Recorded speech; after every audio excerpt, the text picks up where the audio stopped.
ओम नमो भगवते वासुदेवाय। ओम नमो भगवते वासुदेवाय। ओम नमो भगवते वासुदेवाय।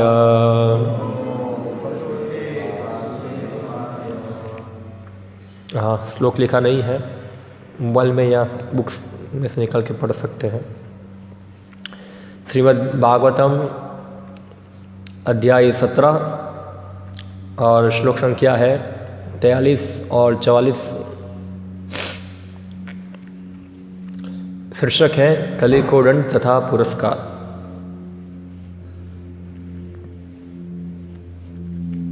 शः एषः एतर्हि आध्यास्ते आसनं पार्थिव उचितं पितामहेन उपन्यस्तं राज्ञा अरण्यं विविक्षता आस्ते अधुना सह राज ऋषिः कौरव इंद्र श्रिया उल्लसन गजाहवे महाभागः चक्रवर्ती बृहत्श्रवः।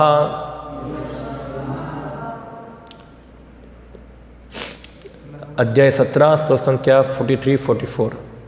स एष एतद्धि आध्यास्य आसनं पार्थिवोचितं पितामहेनोपन्यस्तं राज्ञारण्यं विविक्षता आस्ते दुनास राजर्षिः कौरवेन्द्र श्रियोल्लसन् गजाहवे महाभागस् चक्रवर्तिर्बृहस्रवा। स एष एतद्धि आध्यास्यत् आसनं पार्थिवोचितं पितामहेनोपनयस्तं राज्ञारण्यं विविक्षता आस्ते धुनाश राजर्षि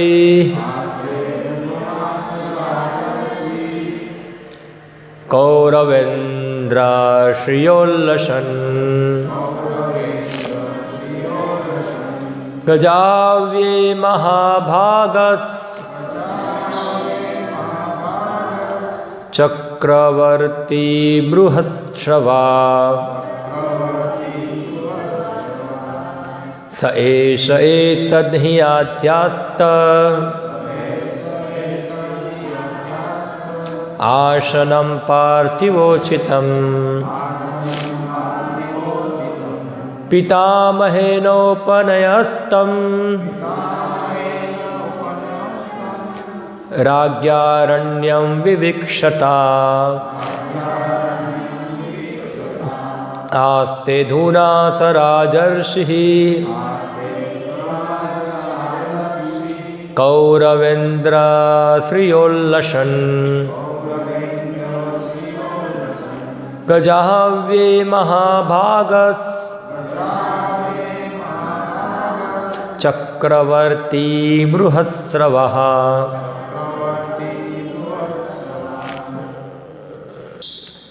सः वह एषः यह एतद् ही इस समय अध्यास्ते शासन कर रहा है। आसनम सिंहासन पार्थिव उचितम राजा के लिए योग्य। पितामहेन पितामह द्वारा उपन्यस्तम हस्तांतरित होकर राज्ञा राजा द्वारा अरण्यम वन विविक्षता इच्छुक आस्ते है। अधुना इस समय सह वह राजर्षि कौरवेंद्र कुरु राजाओं के में प्रमुख श्रिया यश उल्लसन फैलते हुए गजाहेवे हस्तिनापुर में महाभागः सर्वाधिक भाग्यशाली चक्रवर्ती सम्राट बृहत्श्रवः अत्यंत विख्यात। अनुवाद एवं तात्पर्य कृष्ण कृपामूर्ति अभय चरणारविंद भक्तिवेदांत स्वामी श्रील प्रभुपाद द्वारा।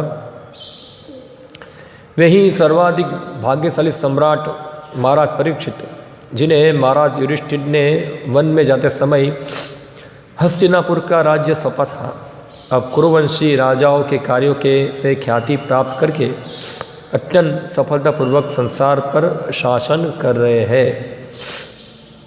तात्पर्य नैमिषारण्य के ऋषियों ने महाराज परीक्षित के मृत्यु के कुछ समय बाद ही दीर्घकालीन यज्ञोत्सव प्रारंभ किया था। इस यज्ञ को 1000 वर्ष तक चलना था और ऐसा ज्ञात होता है कि प्रारंभ में भगवान कृष्ण के बड़े भाई बलदेव के कुछ समकालीन व्यक्ति यज्ञ स्थल पर गए थे। कुछ विद्वानों के मतानुसार वर्तमान काल का प्रयोग भूतकाल की तुलना में समय की छोटी अवधि को प्रदर्शित करने के लिए भी होता है। उसी अर्थ में यहाँ पर महाराज परीक्षित के शासन के लिए वर्तमान काल का प्रयोग हुआ है। सतत तथ्य के लिए भी वर्तमान काल का प्रयोग किया जा सकता है। महाराज परीक्षित के सिद्धांतों को अब भी लागू किया जा सकता है और यदि अधिकारियों में संकल्प हो तो मानव समाज को अब भी सुधारा जा सकता है। अब भी यदि हम महाराज परीक्षित की भांति कार्यवाही करने में दृढ़ हो ले तो कली द्वारा प्रचारित समस्त अनैतिक कार्यकलापों को समाज से हटा सकते हैं। यद्यपि उन्होंने कली के लिए कुछ स्थान निश्चित कर दिए थे, किंतु कली को संसार भर में ऐसे स्थान नहीं मिल पाए, क्योंकि महाराज परीक्षित इतने सावधान थे कि जुआ खेलने, मद्यपान करने, वेश्यावृत्ति तथा पशुवध के लिए कोई स्थान ही नहीं रहे। आधुनिक प्रशासक राज्य से भ्रष्टाचार समाप्त करना चाहते हैं, लेकिन वे निपट मूर्ख होने के कारण ये भी नहीं जानते कि इसे कैसे किया जाए। वे जुआ खेलने के अड्डे, मदिरा तथा अन्य नशीली औषधियों के लिए स्थान, वेश्यालय, होटल की वेश्यावृत्ति तथा सिनेमा घर खोलने तथा हर काम में झूठ के लिए लाइसेंस देते हैं और साथ ही राज्य से भ्रष्टाचार भगाना चाहते हैं। हाँ, वे ईश्वर चेतना के बिना ईश्वर का राज्य चाहते हैं। भला दो विरोधी बातें एक साथ कैसे संभव हो सकती है? यदि हम राज्य से भ्रष्टाचार दूर करना चाहते हैं तो हमें सर्वप्रथम समाज को इस तरह संगठित करना होगा कि वह धार्मिक सिद्धांतों को तप, स्वच्छता, दया तथा सत्य को ग्रहण करे और हमें परिस्थिति को अनुकूल बनाने के लिए जुआ, शराब, वेश्या तथा असत्य के सारे स्थानों को बंद कर देना पड़ेगा। ये कुछ व्यावहारिक शिक्षाएं हैं जो हमें श्रीमद् भागवतम से प्राप्त होती है। ओम ज्ञानतिमिरन्धस्य ज्ञानञ्जनशलाकया चक्षुरुन्मिलितं येन तस्मै श्रीगुरुवे नमः। श्रीचैतन्यमनोभीष्टं स्थापितं येन भूतले स्वयं रूप कदा मह्यं ददाति स्वपदान्तिकम्। वन्देऽहं श्रीगुरो श्रीयुतपदकमलं श्रीगुरुन् वैष्णवांश्च श्रीरूपं साग्रजातं सहगणरघुनाथान्वितं त्वं सजीवं साद्वैतं सावधूतं परिजनसहितं कृष्णचैतन्यदेवं श्रीराधाकृष्णपादान् सहगणललिता श्रीविशाखान्वितांश्च श्रीकृष्णचैतन्य प्रभुनित्यानन्दं श्री अद्वैतगदाधर शिवासादि गौरभक्तवृन्दं। हरे कृष्ण कृष्ण कृष्ण हरे हरे, हरे राम राम राम हरे हरे। हरे कृष्णा। तो हम लोग श्रीमद् भागवतम में से पढ़ रहे हैं। पूरा आख्यान है कली को दंड दे रहे हैं परीक्षित महाराज, और कली को अपने राज्य से बाहर निकाल रहे हैं। और ये घटना का वर्णन कर रहे नैमिषारण्य के ऋषि सौनक आदि ऋषि। तो श्लोक के अंदर सौनक ऋषि बताते हैं, शुद्ध गोस्वामी बताते हैं सौनक ऋषि को कि अभी ये इस प्रकार कली को स्थान देने के बाद जो महाराज परीक्षित जो है वर्तमान समय में ये पृथ्वी के ऊपर शासन कर रहे हैं। यानी कि ये श्लोक जब बोल रहे थे वो, तो ये श्लोक पढ़कर ऐसा लग रहा है कि जब ऋषि मुनि यज्ञ कर रहे थे उस समय शासन किसका था? परीक्षित महाराज का, ऐसा लग सकता है। मगर यहाँ हमारे आचार्यगण बताते हैं कि जो भागवत जो है वो परीक्षित महाराज के तिरोधान के बाद बोली गई, क्योंकि इससे आगे हम देखेंगे वो सुखदेव गोस्वामी जो है परीक्षित महाराज को कथा बताते हैं। और 7 दिन के बाद परीक्षित महाराज को तक्षक जो है वो आगे काटता है। और उस समय में सुत गोस्वामी जो थे, जो सुखदेव गोस्वामी थे, भागवत सुना था। और जब सुत गोस्वामी नैमिषारण्य में गए तब फिर से उन्होंने ये भागवत को रिपीट किया वहाँ। तो यानी कि बहुत ज़्यादा समय नहीं हुआ होगा। जैसे यहाँ वीर राघव आचार्य एक भागवत के टीकाकार हैं, उनकी टीका में वो बताते हैं ऐसा कि जब कोई चीज़ अभी भी घटी हो थोड़े समय पहले, तो उसको क्या कहा जाता है? वर्तमान काल में मिला लिया जाता है। ऐसा गिनती बताई गई है यहाँ। तो ये पूरा जो चैप्टर था, ये चैप्टर का समरी है इस श्लोक के अंदर, इसमें तात्पर्य के अंदर कि किस प्रकार समाज को अच्छा बनाया जाए, सुधारा जाए। वहाँ समाज को सुधारने की बात हम देखेंगे तो सबसे पहले जानना पड़ेगा समाज में बिगड़ा क्या है। बिगड़ा होगा सुधारेगा ना क्या बिगड़ा है वो पता नहीं है तो सुधारने की बात कहाँ रहेगी वहाँ। तो जो पूरा जो प्रोग्राम है भगवान का, प्रोग्राम यही है कि सब जीव जो है इस जगत के अंदर आए हैं, उनको उनकी भौतिक इच्छाओं को पूरा करके वो वापस भगवत धाम आ जाए। ये पूरा भगवान का आयोजन है, उनका प्रोग्राम है। अब ये प्रोग्राम में क्या होता है, कई बार प्रॉब्लम आ जाता है, डिस्टर्बेंस का कारण क्या है कि जो जीव यहाँ अपनी भौतिक इच्छाओं को पूरी करने आए हैं, जब इच्छाओं को पूरा करने के लिए वो कुछ भी हद तक जाने को तैयार हो जाते हैं, तब भगवान का ये प्रोग्राम जो है पूरा ठप हो जाता है। हाँ, भगवान ने सभी जीवों की भौतिक इच्छाओं को पूरा करने के लिए भी व्यवस्था किया है। ऐसा नहीं कि भगवान ने सबको बांध के रखा है, सबकी अलग अलग भौतिक इच्छाएं हैं। हाँ, तो इसके लिए भगवान ने एक दायरे में रह के वो भौतिक इच्छाओं को पूरा करने के लिए एक प्रोसेस बनाया है, जिसको हम कहते हैं धर्म। हाँ, सबको जो अपना भौतिक सुख है वो एक लिमिट में रह के उसको भोगना होता है। वो लिमिट कोई बाहर ज़्यादा लिमिट बाउंड्री बनाई हुई है ऐसा।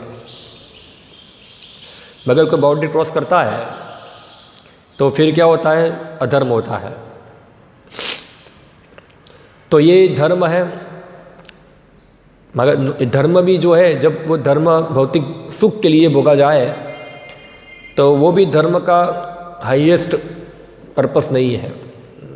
जैसे मैं उदाहरण दूँ आपको, एक व्यक्ति बीमार है। कैसे बीमार हुआ है? तो रोज़ दारू पीना, सिगरेट पीना, सब बीमारी हो गई उसको। अभी वो व्यक्ति की दारू पीने की लत है, तो एक दिन में वो दारू छोड़ सकता नहीं है।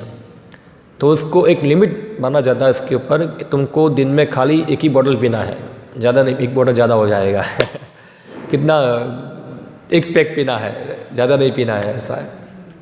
तो इतना ही पीना है। तो उससे क्या होगा, वो व्यक्ति के ऊपर क्या आ जाएगा, एक कंट्रोल आ जाएगा, ऐसा एक नियंत्रण। और उद्देश्य क्या है, ना कि उसको हर रोज़ एक पैक पिलाना। उद्देश्य क्या है कि उसको एक पैक से भी क्या करना, निवृत्त करना, उसको बीमारी में ठीक करना। वो क्या है, उद्देश्य है, ऐसा है। तो जब धार्मिक नियम बनते हैं समाज के अंदर, हाँ, सब लोगों के अंदर भौतिक इच्छाएं हैं, तो सभी भौतिक इच्छाओं को भोगने के लिए जो नियम बने गए हैं उसको धर्म कहते हैं। और ये धर्म भौतिक प्लेटफॉर्म पे वर्णाश्रम धर्म होता है, उसको वर्णाश्रम धर्म कहते हैं। और हर व्यक्ति अपने वर्ण और आश्रम के अनुसार कार्य कर कर अपनी भौतिक इच्छाओं को पूर्ण करता है, और साथ साथ वो भौतिक इच्छाओं से मुक्त होने के लिए ही प्रयास करता है। दोनों क्रियाएं चलती हैं। हाँ, जैसे हम देखते हैं पुरुषार्थ, धर्म, अर्थ, काम और मोक्ष, ऐसा है। तो धर्म पालन करता है, धर्म यानी कि रूल्स रेगुलेशन, उसके आधार पे व्यक्ति अर्थ उपार्जन करता है, और वो अर्थ से अपनी जो इच्छाएं हैं उसको भोगता है, और फिर समझता है कि अभी इससे भी मुझे मुक्त होना है, उसके लिए प्रयास चलता है वहाँ मुक्त होने के लिए, न कि इच्छाओं को भोगना। मगर जब कोई व्यक्ति केवल और केवल भौतिक इच्छाओं को भोगने के लिए ही प्रयत्न करता है, तो फिर धीरे धीरे क्या होता है, एक बहुत बड़ी समस्या खड़ी होती है। हाँ, कि ये भौतिक इच्छाएं जो है इसकी तुलना की गई है जैसे एक अग्नि है, अग्नि के अंदर पेट्रोल डालने जैसे। हाँ, क्या है, पेट्रोल डालना। एक अग्नि होगा, अगर आप उसके अंदर पेट्रोल डालोगे तो क्या हो जाएगा, वो अग्नि जो है वो ज़्यादा भड़केगी। हाँ, तो जब ये भौतिक इच्छाओं को बहुत आसानी से और किसी प्रकार के धर्म के नियम के बिना जब उसको प्राप्त किया जाता है, तो वो भौतिक इच्छाएं धीरे धीरे बड़ी आग का रूप धारण करती है, वो तीव्र बन जाती है, वो तीव्र हो जाती है, ऐसा है। और जब ये भौतिक इच्छा तीव्र होती है तो जो स्थिति कैसे हो जाती है, इसका उदाहरण मैं आपको देके समझाता हूँ। जैसे कि एक कमरा है, एक कमरे के अंदर बहुत सारे कुत्ते हैं, और उधर एक रोटी पड़ा है कमरे के अंदर। तो बहुत सारे कुत्ते क्या करेंगे, सब लोग मिलके खाएंगे रोटी को, क्या करेंगे?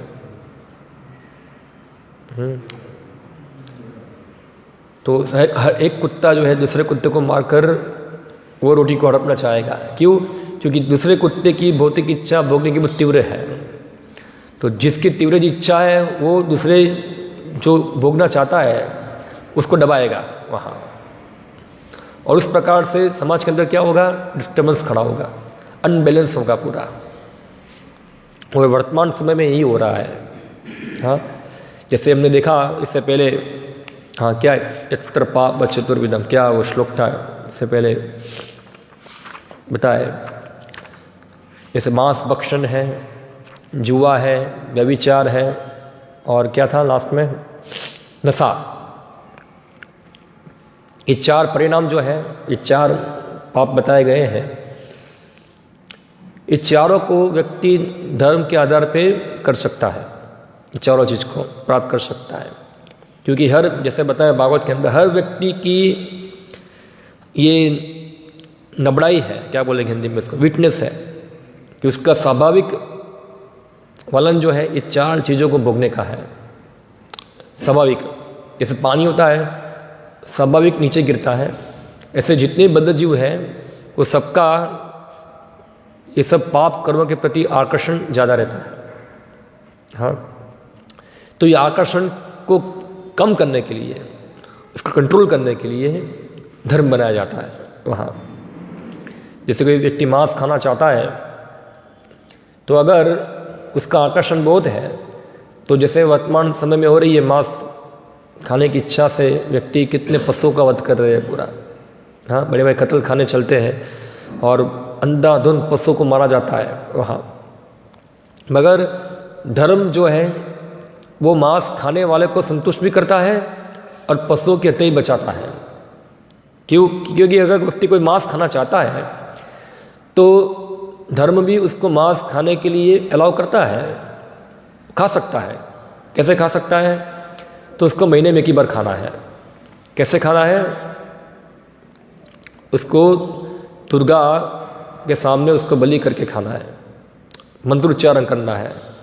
क्या मंत्र बोल रहा है? ये जन्म के अंदर मैं तुमको मारता हूँ, अगले जन्म में तुम मुझे मारना। तो ऐसा शास्त्र में जो विधान होगा, क्या वो मांस खाने के लिए लोगों को एंकरेज करता है?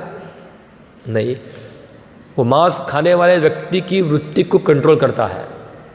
क्योंकि वो अगर जैसे कहानी सुनी हम लोगों ने, बचपन में आती थी, हितोपदेश में आता था। हम जब स्कूल में पढ़ते थे तब बचपन में कहानी आती थी ऐसे। एक जंगल था जिसमें एक सिंह था। वो सिंह आता था, हर बार सब पशुओं को मारता था, सब खा जाता था। सब पशुओं ने मिलकर मीटिंग किया कि अभी सिंह आएगा, हर बार इसको खाना इतना और बिगाड़ता है इतना। इसको खाना 1 पशु और मारता है 10 पशु, ज़्यादा हत्या हो रही है। तो सब पशु ने बोले काम करते, हम 1 पशु को बेच देंगे सिंह के पास। सुना है ना कहानी ऐसा? हाँ, 1 पशु को बेच देंगे। तो हर रोज 1 पशु सिंह के पास जाता था वहाँ। एक बार खरगोश को ही भेजा था वहाँ, फिर आपने वो खरगोश था सिंह को मार दिया ऐसा। तो प्रयोजन क्या है कि जब शास्त्र में बताया गया है कि मांसाहार इस प्रकार करना है, तो शास्त्र का उद्देश्य नहीं है मांसाहार को एंकरेज करना।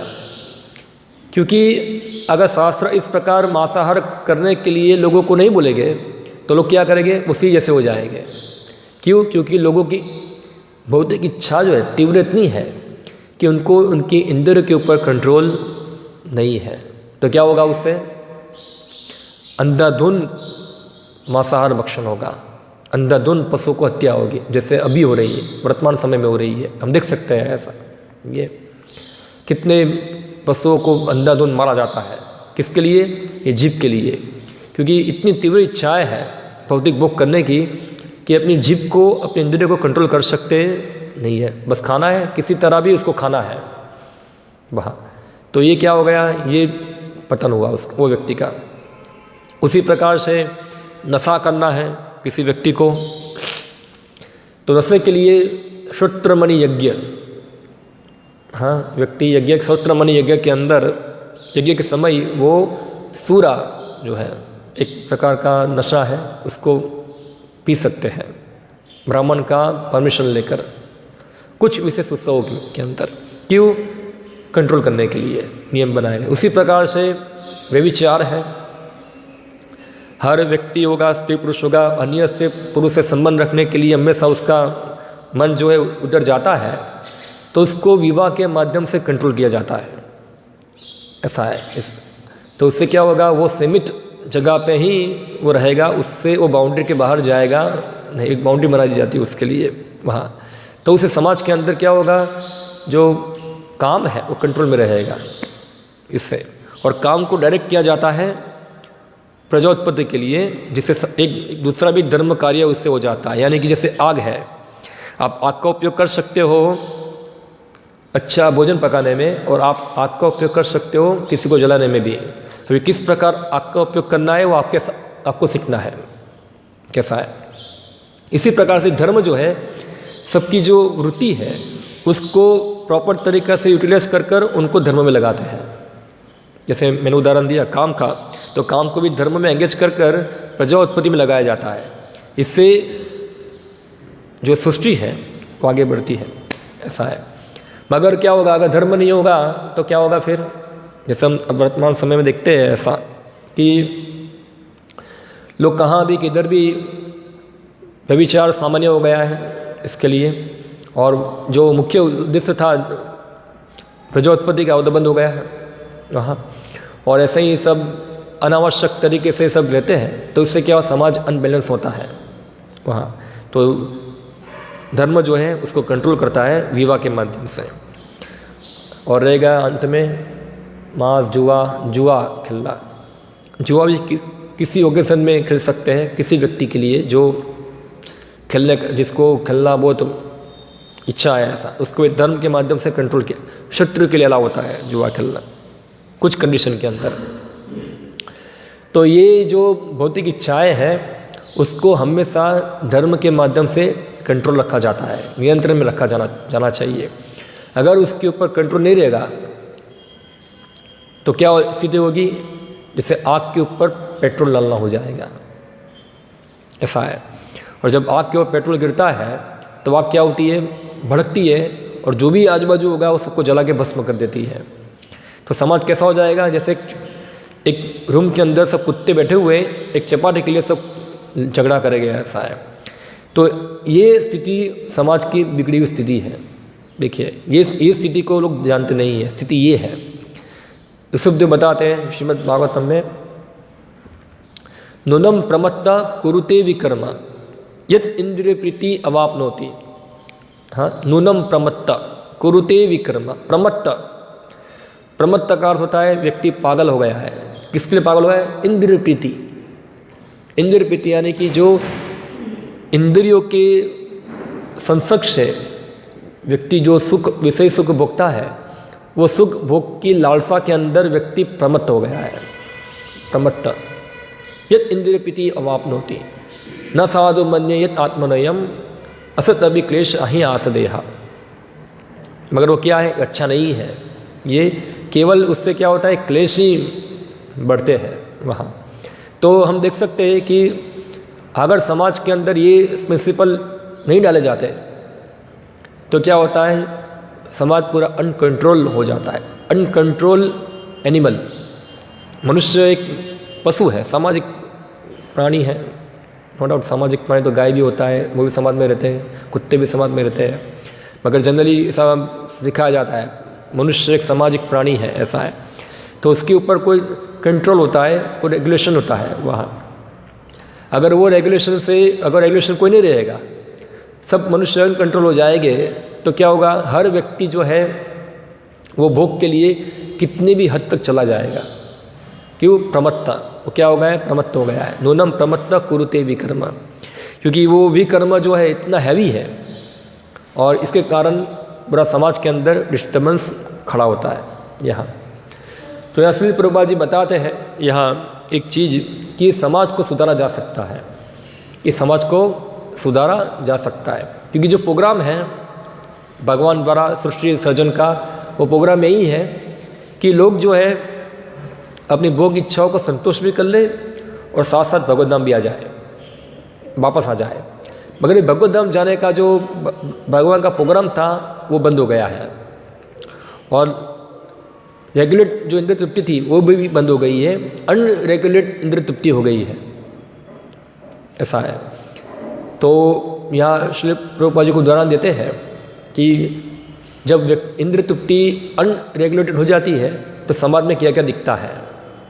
तो सबसे पहले यहाँ श्री प्रभुपाद जी बताते हैं कि शराब की दुकानें ज़्यादा खुल रही है। ये क्या दिखा रहा है कि इसकी डिमांड ज़्यादा है। शराब की दुकानें खुल रही है यानी कि पीने वाले की डिमांड ज़्यादा है। तो एक तरफ सरकार जो है वो लोगों को अच्छा आदमी बनाने का प्रयत्न कर रही है और एक तरफ समाज शराब को खोलने के लिए सरकार प्रोत्साहन दे रही है, पीने के लिए उनकी ऐड आती है। एक्चुअली उनको मार्केटिंग द्वारा और ऐड दिया जाता है, शराब पियो अच्छा है ये सब करके। तो क्या दिखा रहा है, अगर इस प्रकार से व्यक्ति शराब पिएगे तो अनियंत्रित हो जाएगी, वो अनकंट्रोल व्यक्ति हो जाएगा। और अनकंट्रोल व्यक्ति क्या करेगा आपको पता है, जैसे बेल होता है, साउंड होता है, साउंड अनकंट्रोल साउंड होगा, वो क्या करेगा, नुकसान करेगा समाज को, ऐसा है। उसी प्रकार से मांस भक्षण अनकंट्रोल गवर्नमेंट अलाउ कर रही है। जैसे कल मैंने बताया था, जब मैं आया था जामनगर के अंदर, मैं कभी भी एक अंडे का दारी कभी देखा नहीं था इधर, यहाँ जामनगर रोड के ऊपर होगा, मगर मेरे देखने में नहीं आया था कि ऐसे खुलेआम इतना अंडा कोई बिकता हो ऐसा। मगर यहाँ से आप केवल अंबर सिनेमा से यहाँ तक आएंगे, आपा तक इधर आपको कम से कम 15-20 लारी मिल जाएगी अंडे की, ऐसा है वहाँ। और मांस भी दुकानें रोड पे ही खोल देते हैं, खुलेआम खोलते हैं। ये क्या दिखा रहा है, अनकंट्रोल समाज, अनकंट्रोल सोसाइटी। व्यक्ति जो है अपने इंद्रिय तृप्ति के लिए पशुओं की आड़ेदर हत्या कर रहे हैं, ऐसा इसको विकास कहते हैं। ये सोचो, जो व्यक्ति पशुओं को अंधाधुंध मार रहा है, वो व्यक्ति क्या अन्य मनुष्य को नहीं मारेगा? उसकी वृत्ति कैसे हो जाएगी, अनकंट्रोल वृत्ति हो जाएगी। वो अपनी जीव की तृप्ति के लिए कुछ भी करेगा। अब अभी पशु को मार रहा है, कल जाके मनुष्य को मार देगा, मारते ही हम देखते हैं ऐसा। आजकल पूरा आतंकवाद फैला हुआ है, इतना सब मनुष्य को मारते, कोई किसी को कोई दया नहीं, ऐसे ही फुक करके मार दिया, ऐसा है। तो ये क्या है, अनकंट्रोल पर्सन। क्यों? अनकंट्रोल मांस भक्षण हो रहा है वहाँ। उसी प्रकार से प्रभुपाद जी वेश्यालय खुले जा रहे हैं। हम भागवत में पढ़ते हैं ऐसा। प्रभुपाद जी एक तात्पर्य में बताते थे, एक मॉर्निंग वॉक है श्री प्रभुपाद जी का तमा कृष्ण महाराज के साथ। इसमें वेश्यालयों के बारे में चर्चा हो रही थी अमेरिका के अंदर। तो तमा कृष्ण महाराज बताते, अभी वेश्यालय का धंधा जो है अमेरिका में बहुत कम चलता है। प्रभुपाद बोले क्यों? बोला अभी वेश्यालय की आवश्यक नहीं है, अभी घर घर पे वेश्या ही है, सब ऐसा है। तो अभी क्या है, तो वो इतना उनका बिजनेस न चलता नहीं, ठप हो गया है अभी, ऐसा है। अमेरिका में ये प्रोस्टिट्यूशन क्या हो गया है, कमज़ोर हो गया है वहाँ, क्योंकि सब लोग ही ऐसे हो गए वहाँ, क्योंकि सब लोग जो है इस प्रकार के वृत्ति वाले हो गए हैं। तो ये चीज़ कमज़ोर हो चुकी। और हम देखते थे वेश्यालय जो थी वैदिक समय में भी था, ऐसा नहीं कि नहीं था। हम द्वारका के अंदर देखते हैं, जब भगवान कृष्ण द्वारका में आते थे, द्वारका के अंदर भी वेश्यालय था। और हम देखते हैं वेश्या द्वारका की जो थी वो भगवान कृष्ण का स्वागत करने के लिए आती थी वहाँ। और प्रभुपाद जी बताते इसके अंदर कि कई बार वेश्या भी भक्त होती है वहाँ, ऐसा। तो समाज में वेश्यालय भी था, मगर किसके लिए था? जो समाज के निम्न कोटि के लोग थे उनके लिए था। क्योंकि समाज में ऐसे लोग रहेंगे हमेशा कि जो लोग कभी भी एक स्त्री से संतुष्ट नहीं होंगे वहाँ। तो ऐसे लोगों को कंट्रोल करने के लिए क्या होता है, ये वेश्यालय होता है वहाँ। तो कम से कम वो अपनी वृत्ति है वो दिशा के डायरेक्ट करे, वरना क्या होगा, अगर उनके लिए वेश्यालय नहीं होगा तो फिर वो अन्य कुल स्त्री, हम गीता के अंदर सुनते हैं ऐसा, प्रदूषंती कुलस्त्रियः अधर्मी भवात् कृष्ण प्रदूषंती कुलस्त्रियः स्त्रीषु दुष्टासु वाष्णय जायते वर्ण शंकरः। हाँ, क्योंकि जब अधर्म आ जाएगा तो उसमें क्या अधर्म कैसा आएगा, तो उससे पहले श्लोक के अंदर बताए भगवान कि जब समाज के अंदर स्त्रियों का प्रोटेक्शन नहीं होगा, यानी कि जो पुरुष जो होते हैं घर के अंदर वो स्त्रियों का संरक्षण करते हैं, खास करके जब लड़की जो है अविवाहित होती है उनके पिता उसका रक्षण करते हैं, विवाह होने के बाद उसका पति, और जब वृद्ध हो जाती है उसका बड़ा पुत्र रक्षण करते हैं। अभी जो ऐसे वृत्ति वाले लोग हैं समाज के अंदर, जो व्यभिचारी है वो ऐसे रहेंगे समाज के अंदर, जो लो कोटि के व्यक्ति है। अगर उनकी वृत्ति को कंट्रोल करने के लिए वैशाल्य होता है, मगर अभी वो वृत्ति अनकंट्रोल होगी तो क्या होगा, उनका टारगेट कौन बनेंगे? उनका टारगेट बनेगी अनप्रोटेक्टेड स्त्रियाँ, आरक्षित स्त्रियाँ, यानी कि जो पुरुष के या तो फिर जो पति के या तो फिर जो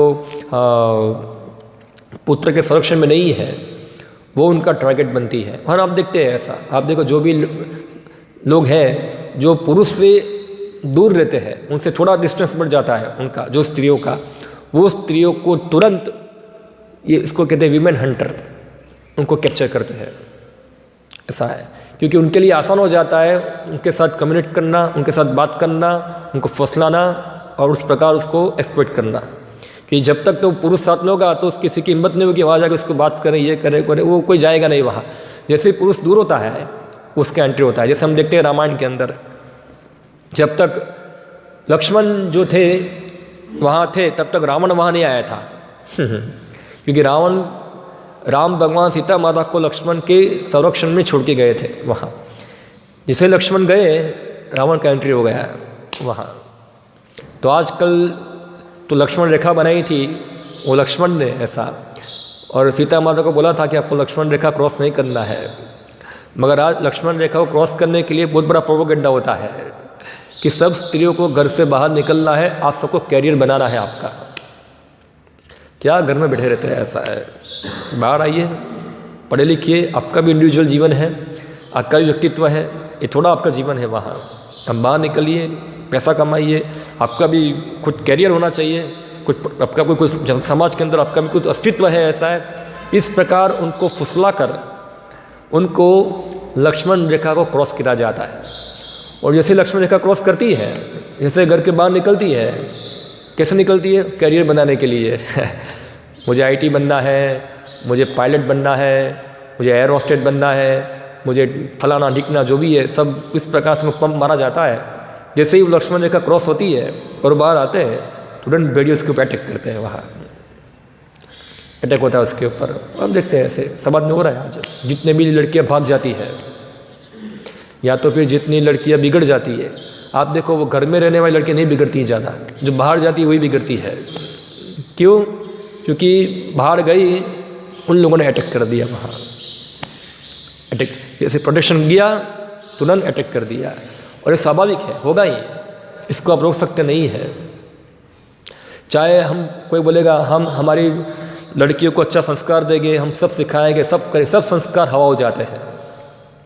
क्योंकि क्या है, इसका कारण यही है, हम शास्त्र पढ़ते हैं इसके अंदर कि भौतिक इच्छा तीव्र होती है, इतनी तीव्र होती है कि जब कोई व्यक्ति जब तक शुद्ध भक्त नहीं है भगवान का, और ख़ास करके बताया गया है स्त्रियों के लिए उनका मन जो है विचलित होना चांस पुरुष के कंपेयर में बहुत ज़्यादा रहता है।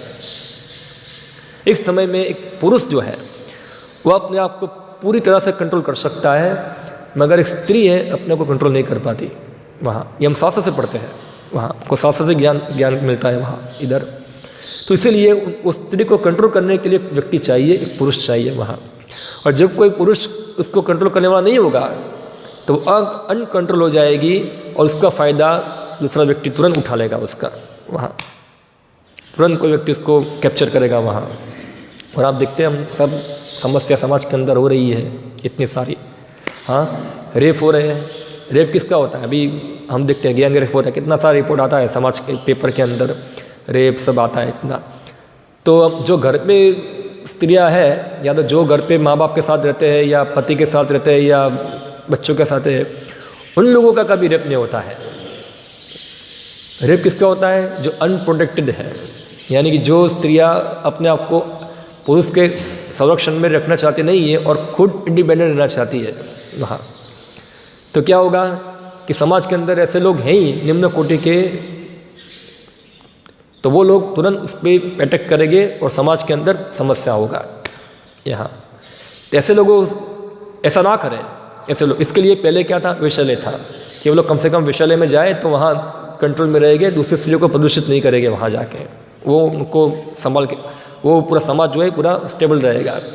इसलिए कई बार वेश्यालय को रखा जाता है वहाँ, मगर अभी अनप्रोटेक्टेड है पूरा, तो अभी किसी को भी कहाँ भी टारगेट किया जा सकता है उधर। तो ये समस्या है, ये समाज की समस्या है ये। और ये प्रभुपाद जी बताते हैं होटल की वेश्यावृत्ति, यानी कि ऑर्गेनाइज वेश्यावृत्ति। आप जो लोग ये भारत में, उनको पता नहीं होगा, अगर जो भारत के बाहर जाएंगे आप शायद, तो आपको ज़रा कल्चरल शॉक लग जाएगा वहाँ। ऐसा है, वो होटल होती है, होटल के अंदर आपको खाना है, उसके साथ मेनू आता है पूरा, वो मेनू के अंदर खाना होता है सब, वो मेनू के अंदर लास्ट में होता है एक स्त्री, उसका भी दाम होता है पूरा, ऐसा पूरा मेनू होता है। ऐसे जो हम लोग इंडिया में बड़ी बड़ी 5 स्टार होटल में होगा, मगर फॉरेन में सिस्टम है पूरा यहाँ, जो विदेश गए उनको पता होगा वहाँ, ऐसा है। तो ये सब चीज़ है समाज में हो रही है। सिनेमाघर खोलना, सिनेमाघर क्या है? ये प्रोपोगेंडा मशीन है। किसका? ये 4 प्रकार के पापों को के लिए लोगों को प्रोत्साहित करना इनका प्रोपोगेंडा है।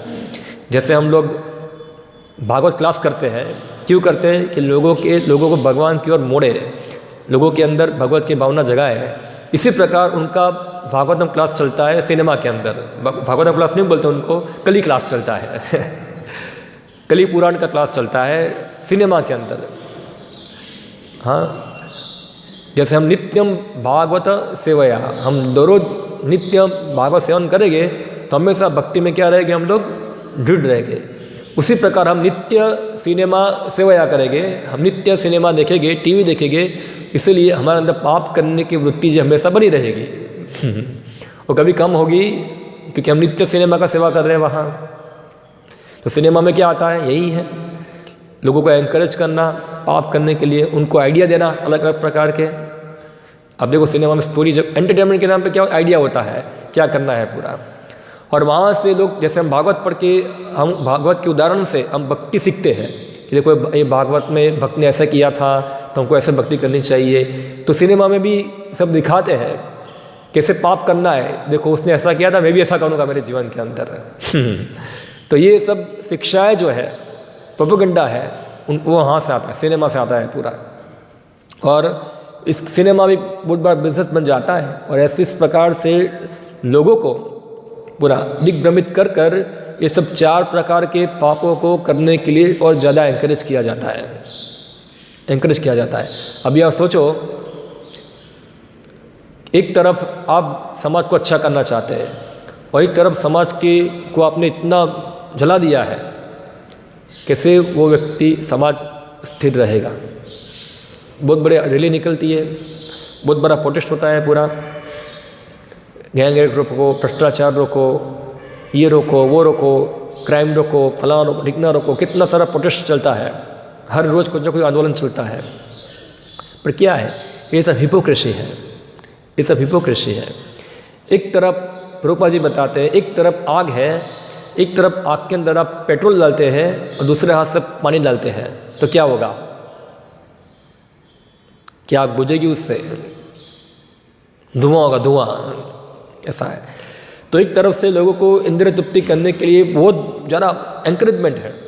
इस प्रकार एजुकेशन है सिस्टम पूरा, जिसमें एजुकेशन में बताया जाता है कि ये सब इंद्रिय तृप्ति करना बुरा नहीं है, वो सही है, वो तो हमारा हक है, मानव अधिकार है। ये तो जब तक हम मानव हैं, ये सब हमारा अधिकार है, हमको जिस प्रकार जीना है। तो इस प्रकार का एजुकेशन है पूरा वहाँ, और उस प्रकार का सोसाइटी है, उस प्रकार के फ्रेंड सर्कल है, उस प्रकार का लीडर्स है, उस प्रकार के टीचर्स हैं, उस प्रकार से पालन करने वाले माता पिता है। सोचो, हर चीज़ जो है किसके लिए बनी हुई है? पूरा सेल्फ एंजॉयमेंट के लिए वहाँ। तो क्या होगा? ये पेट्रोल डालना है, ये क्या है? हम पेट्रोल की बहुत बड़ी टैंक के ऊपर बैठे हुए हैं, कभी फटेगी ये, कभी फटेगी, ऐसा है। हमको लगा हम तो बहुत प्रोटेक्टेड है, ऐसा है। और कई बार हम देखते हैं अच्छे अच्छे लोग के घर में कई बार घोटाला हो जाता है वहाँ। क्यों? पेट्रोल के ऊपर बैठे हुए हैं, तो पेट्रोल फटा अभी यहाँ है, क्योंकि ऑलरेडी हमने बहुत सारा पेट्रोल डाल दिया उसके अंदर वहाँ। तो इसलिए समाज में ये सब अव्यवस्था है। करप्शन रोकना सबसे बड़ी समस्या है, करप्शन। हाँ, बड़ी बड़ी धार्मिक संस्थाओं में करप्शन चलता है। क्यों प्रभुपा जी बताते क्यों ऐसा होता है? क्योंकि सबका हृदय जो है एकदम गंदा है, एकदम पॉल्यूट है, ऐसा है। हृदय क्यों गंदा है? क्योंकि अनकंट्रोल इंद्रिय तृप्ति नूनम प्रमत्त कुरुते विकर्म यद इंद्रिय प्रीति अवापनोति। इसलिए वो इस प्रकार के घृणित कर्म करते हुए कभी भी उनको हिचकिचाते नहीं है कि मैं कर रहा हूँ गलत है, ऐसा है। उनको किसी का भय और किसी प्रकार का कोई डर नहीं है।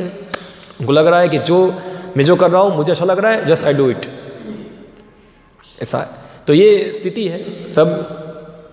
मगर श्री प्रभुपा जी बता रहे स्थिति को चेंज किया जा सकता है, चेंज किया जा सकता। क्यों? कैसे?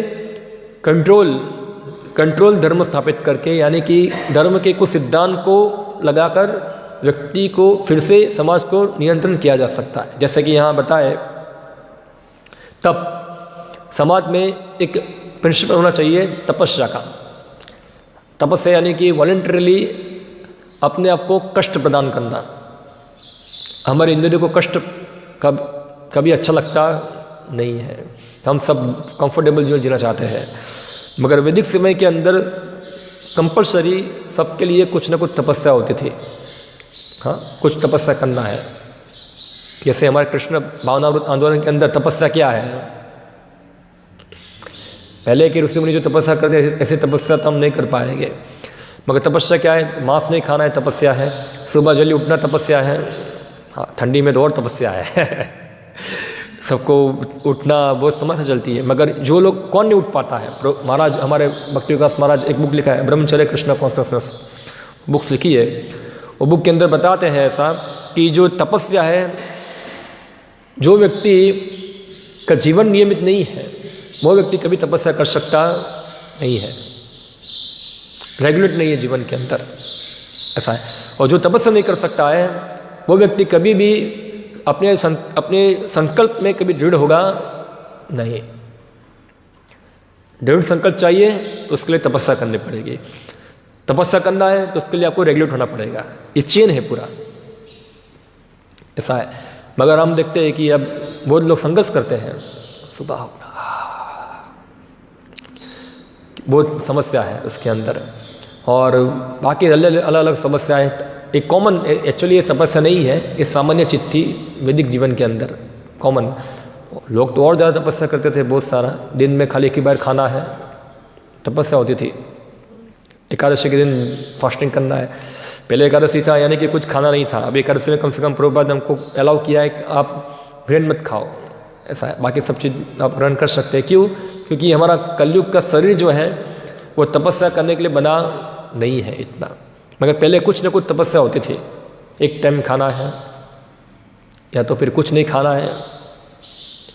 हर धार्मिक प्रिंसिपल हो गए, आप क्रिश्चियनिटी देखिए, आप इस्लाम देखिए, आप सोकल वैदिक धर्म देखिए, हर चीज़ के अंदर कुछ ना कुछ तपस्या का आयोजन है।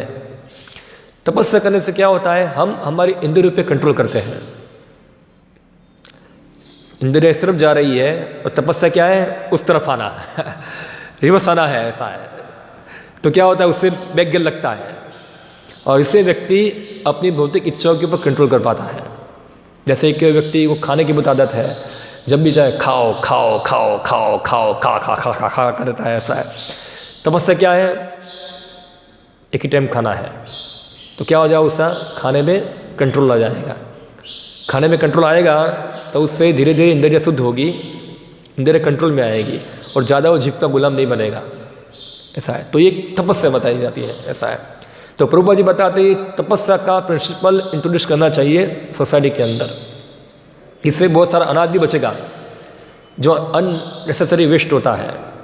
अगर पूरा भारतवर्ष जो है महीने में 2 दिन फास्टिंग करेगा, कितना अनाज बच जाएगा? सोचिए कितना अनाज बचेगा उससे। तो ये और सबके हेल्थ के लिए भी अच्छा होगा, सबका हेल्थ भी अच्छा रहेगा ना। आज एक उपवास करना सबके लिए तो बहुत परेशानी, मगर जो उपवास करते हैं वो देखते हैं कि इसके लिए हेल्थ भी अच्छा रहता है। अगर आप तपस्या वॉलंटरी नहीं करेंगे तो आपको तपस्या ज़बरदस्ती कराया जाएगा, वो माया कराएगी आपको, ऐसा है। फिर डॉक्टर बोलेगा ज़्यादा स्वीट खाओगे ना शुगर बढ़ जाएगा तुम्हारा, ऐसा है स्वीट खाना बंद कर दो तो आपको तपस्या कराई जाएगी वहाँ, ऐसा है। आप नहीं करोगे तो वो कराई जाएगी, ज़बरदस्ती कराई जाएगी। तो इसलिए क्या है, पहले से ज़बरदस्ती तपोदेयम पुत्र का है ना, तपस्या करना है आध्यात्मिक जीवन में प्रगति करने के लिए।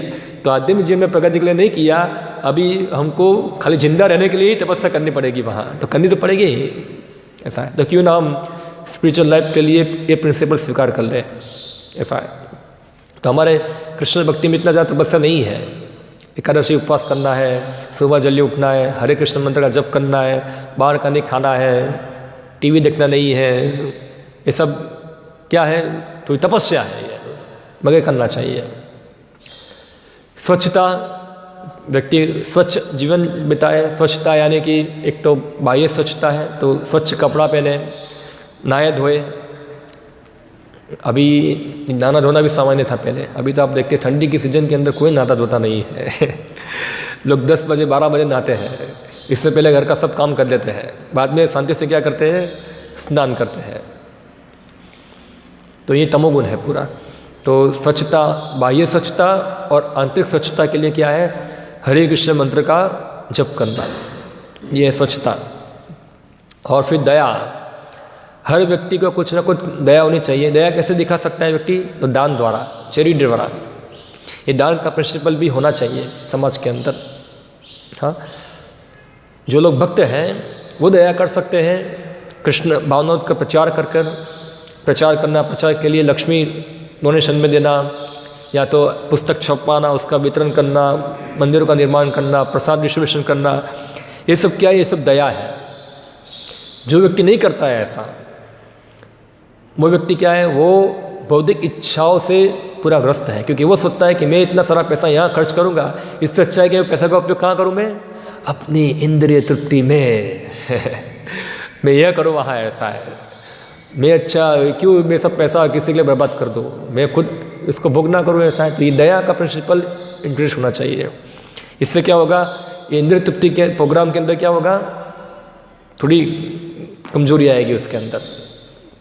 और फिर बताया गया है सत्य बोलना, सत्य बोलना एक प्रिंसिपल है, ये ब्राह्मणों के लिए खास ट्रूथफुलनेस, हमेशा सत्य बोलना।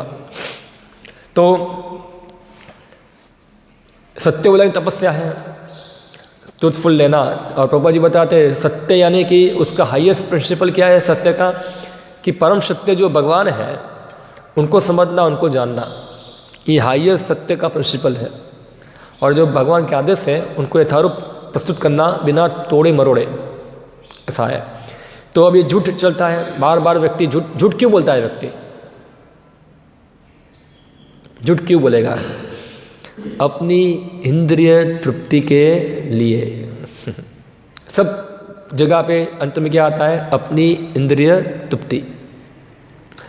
मगर उससे उल्टा क्या है, हमको भगवान की तृप्ति के लिए जीना है, ना कि हमारी तृप्ति के लिए। हाँ, भगवान की तृप्ति के लिए आप 1000 बार झूठ बोल सकते हैं, मगर जनरली तो वो केस बहुत रेयर होते हैं। जैसे युधिष्ठिर महाराज ने झूठ बोला, ऐसा है, नरोवा कुंजर, हाँ, द्रोणाचार्य के पास जाके बताया। कोई सामान्य व्यक्ति के लिए क्या है, हमेशा सत्य पालन करना, खास करके अपने गुरुजन हो, वडील हो, उनसे कभी झूठ नहीं बोलना चाहिए। जो भी है स्पष्ट बोलना चाहिए, सही बोलना चाहिए, या तो सत्य बोलना, थोड़ा छुपा के बोलना। और ये आदत होती है सबकी। एक उदाहरण मैं आपको देता हूँ, रिसेंटली मैंने अनुभव किया। एक लड़का था, उसके पैर में कुछ लग गया था, तो मैंने उसके पिताजी को पूछा उसको क्या हुआ, बोला फुटबॉल खेल रहा था ना, उसको लग गया पैर के अंदर। हाँ, तो फुटबॉल खेलता है, बोला वो क्या करे, रोज ही खेलता है। तो उसका पिताजी मेरे साथ बैठा हुआ था, वो लड़के को मैंने बुलाया, तुम्हारे पैर में क्या हुआ, बोला लग गया। बोला कैसे लग गया, बस ऐसे पैर चल रहा था लग गया। ऐसा है, पैर से चल कैसे लग जाएगा, कुछ तो लगा होगा ना, बस ऐसे चल रहा था लग गया। उसके पिताजी भी हंस रहे हैं, मैं भी हंस रहा, देखो झूठ बोल रहा है, ये सत्य को छुपा रहा है। क्या कर रहा है ये, सत्य को छुपा रहा है ये। मैं बोला कैसे लग गया, क्योंकि मैं जानना चाहता था कि कितना ट्रूथफुल है, ऐसे ही इसके अंदर सत्य बोलने की इच्छा कितनी है, वो चेक कर रहा था मैं। कैसे लगा, मैं उसको छोड़ा नहीं, उसको पूछा मैंने कैसे लगा, बोला बस ऐसे ऐसे चल रहा था, वो लग गया। ऐसा है, ऐसे तो लुटवा लग सकता है, कुछ तो लगेगा ना। फिर भी वो सोच नहीं बोला कि मैं फुटबॉल खेल रहा था इसलिए मुझे लगा, ऐसा है तो ये क्या है, ये सत्य को छुपाना, किसी तरह छुपा के रखना, ऐसा है। तो ये हम देख सकते हैं ये कहाँ से आता है, ये संस्कार सब आते हैं अलग अलग प्रकार से। तो इस प्रकार से हम देखते हैं ये सब चीज़ इंट्रोड्यूस होना चाहिए। इस प्रकार से समाज के अंदर फिर से हम प्रॉपर सोसाइटी को स्थापना कर सकते हैं, वरना ये सब कुत्ते बिल्ले का समझ रह जाएगा। सब अपने इंद्र तृप्ति के लिए करेंगे। जो इंद्र तृप्ति करने में ज़्यादा एक्सपर्ट है वो अन्य लोगों को कंट्रोल रखेगा और खुद इंद्र तृप्ति करेगा, और ऐसे कुत्ते की तरह भागेंगे, लड़ेंगे, एक दूसरे को मार के ख़त्म हो जाएंगे सब। आजकल यही चल रहा है, ऐसा है। तो ये भागवत जो है प्रभुपाद जी बताए व्यवहारिक है, उसका पालन हमारे घर से होना चाहिए। सबसे पहले समाज देश की बात तो छोड़ दो, ऐसा है, पहले घर से चालू करो। हर घर में भागवत में से पालन होगा तो धीरे धीरे क्या हो जाएगा, पूरा समाज में भी पालन होना चालू हो जाएगा, और वहाँ भी चेंज हो जाएगा। घर की बात भी छोड़ो, सबसे पहले हमको चालू करना है हमारे लिए, खुद के लिए शुरुआत यहाँ से करनी है। इससे हर इंडिविजुअल करेंगे तो धीरे धीरे पूरे समाज के अंदर परिवर्तन होगा। ओके, हरे कृष्णा। यहाँ मैं समाप्त करता हूँ। किसी का कोई प्रश्न है, कोई कमेंट विषय के ऊपर तो पूछ सकते हैं, क्या है? ओके, हरे कृष्णा। श्रीमद् भागवतम की जय, श्री प्रभुपाद की जय।